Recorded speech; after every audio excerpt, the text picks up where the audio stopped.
So full transparency, I guess, initially coming from the catastrophic market to a market that obviously didn't have a catastrophic event here in Nashville, the Nashville area.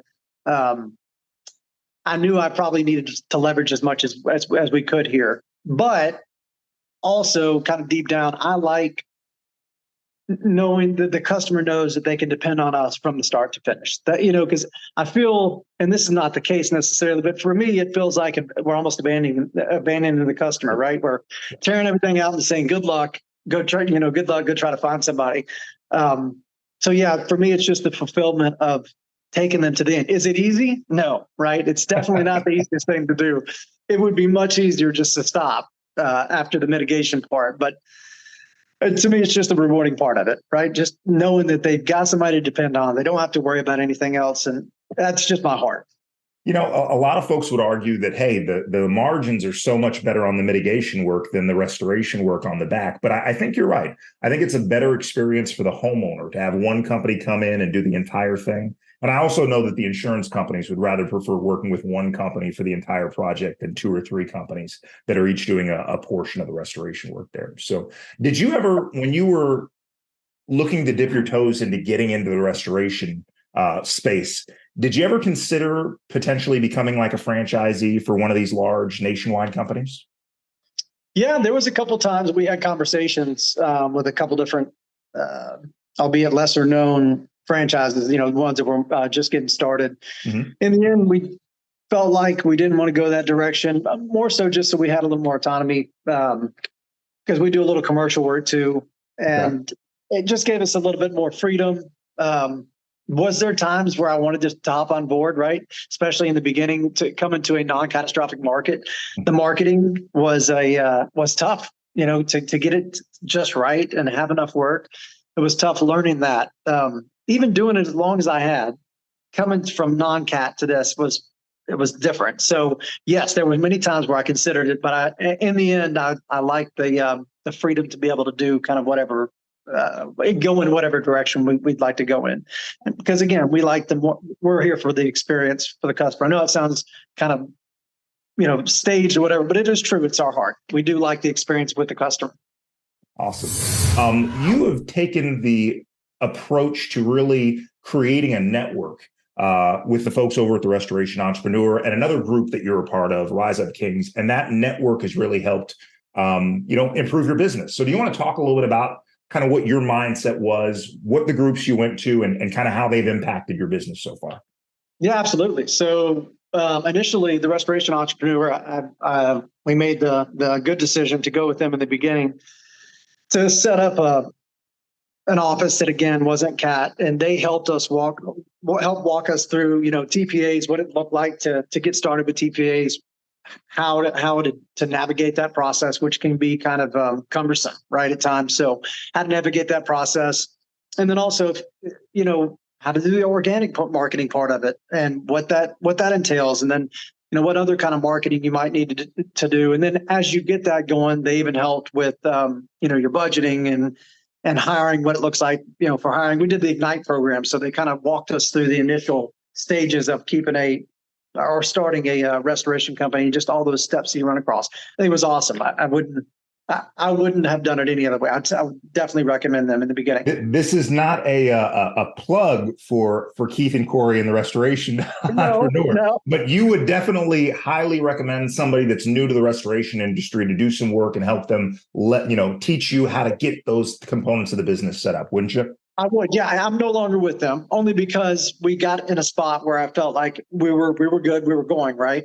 Mm-hmm. And I've had conversations with them previously or recently about maybe doing some other stuff with them. But no, I would definitely recommend those guys just because of what they did for us initially. They don't pay me for this. But they do good work with folks. All the restoration companies that they've introduced me to, they know their stuff. They're prepared and ready to take on the additional business that we send their way. So and it's just more of a, hey, look, here's your guidebook, right? That they give you this guidebook and they help walk you through it. Now, whether you do that or not, entirely up to you, right? But at least you've got those steps, and then you decide what direction you're going to go in. But it's, if you don't know much, or if you do, like we sort of did, either way, it's a it literally is almost like a guidebook of, okay, here are the steps you need to take, and then take them if you want, go this direction if you want. So yeah, it was great for us. Yeah. Yeah. Keith and Corey definitely know their stuff. Yeah, they do. Absolutely. Yeah. And so the other group of men that I'm part of is Rise Up Kings is just a group of Christian business owners. There are many different business owners within that group. But it's more about just self-growth, or leadership skills and just being a better man, right? Just being a better leader, a better father, a better husband all around. And that's had a humongous impact on my life, both personally, I'd say almost more personally than it has in business, because that's where God has shown me I needed the most work, so. One of the interesting lead sources that have really taken off for you recently is a relationship with one of the local adjusters in your market. So tell me a little bit about how that relationship started and why it's been able to be successful for you. Yeah, so met this adjuster on a claim, just like any other, right? And I wrote the file, wrote up the estimate for the file, and he liked the way we wrote our estimates. So he got really busy and said, "Look, would you mind going?" Oh, yeah. Let me start that over. No problem. Yes. Yeah. So I met the adjuster on a claim just like any other. And I wrote the file up and actually offered to send him the ESX file, right? The Xactimate file, which not a lot of folks do, but it makes their job easier because if they want to put their name on it, they can. They don't have to rewrite the entire file. But him knowing that, he asked me to go look at a couple other jobs for him because he didn't have time to look at them. And I knew that I probably, there's a chance I may not get these. He just wants me to write them up for him, right? Right. So we did a couple like that. And now we probably get from him and the other adjusters he referred, I'd say probably 30 to 40% of our work comes from that one adjuster and the other adjusters that he's referred us to. Oof, that is an awesome relationship. It is. And it started off just by, look, I'm willing to write some estimates for you. And I still on occasion, but there's maybe 1 out of 10 that I'll write and not get. Totally acceptable. They've cost me nothing. Yeah, I was going to say that. I think most of our audience would do that deal 9 times out of 10. They're no problem at all. Yes.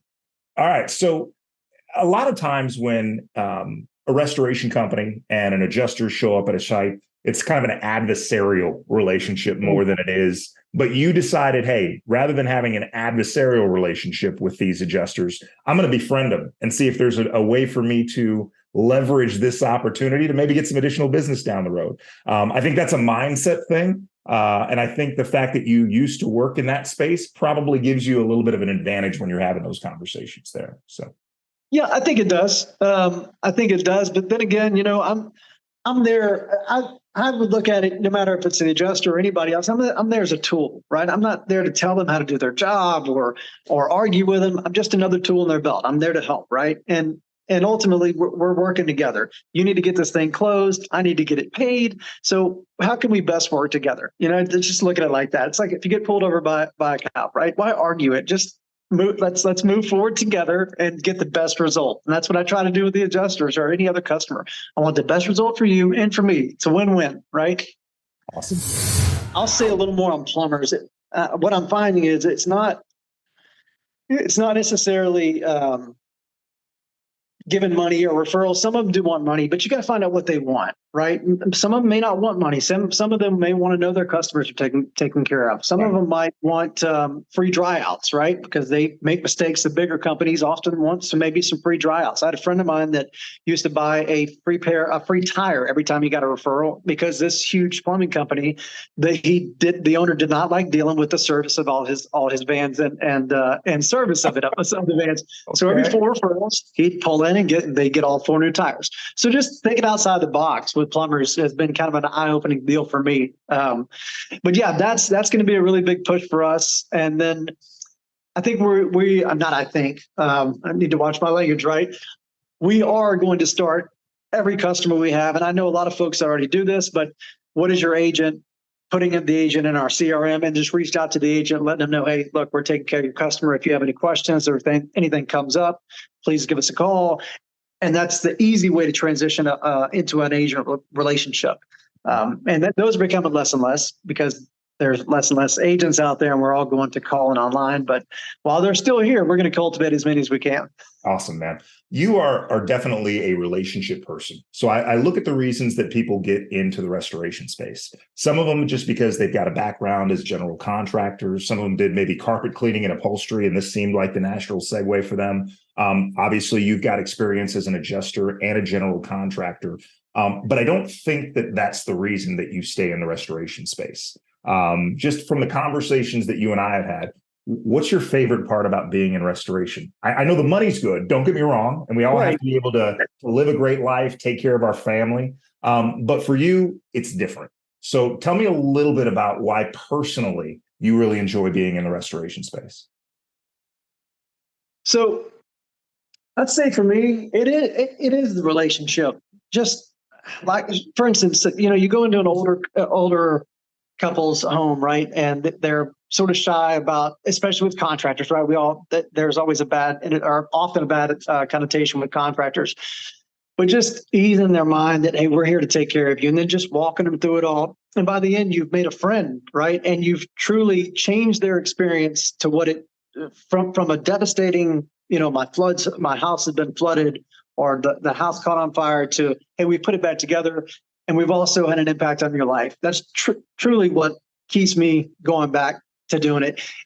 It's what I love to do when we had catastrophic events, and it's still what I continue to love to do. It's the hardest part for me to get out of in the business and work as the owner CEO is to not go out in the field, because I love it so much. I love the conversations and the interaction. So that's been the hardest part, to get me out of the field. Well, you're definitely doing something right, man. Cody, I appreciate you giving me so much time. For our audience, thank you for sticking around. If you like what you heard today, conversations like this with restoration professionals and entrepreneurs like Cody, please subscribe. Cody, thank you again for your time. I appreciate it. I like tell folks, stay safe, stay dry, and stay busy, my friend.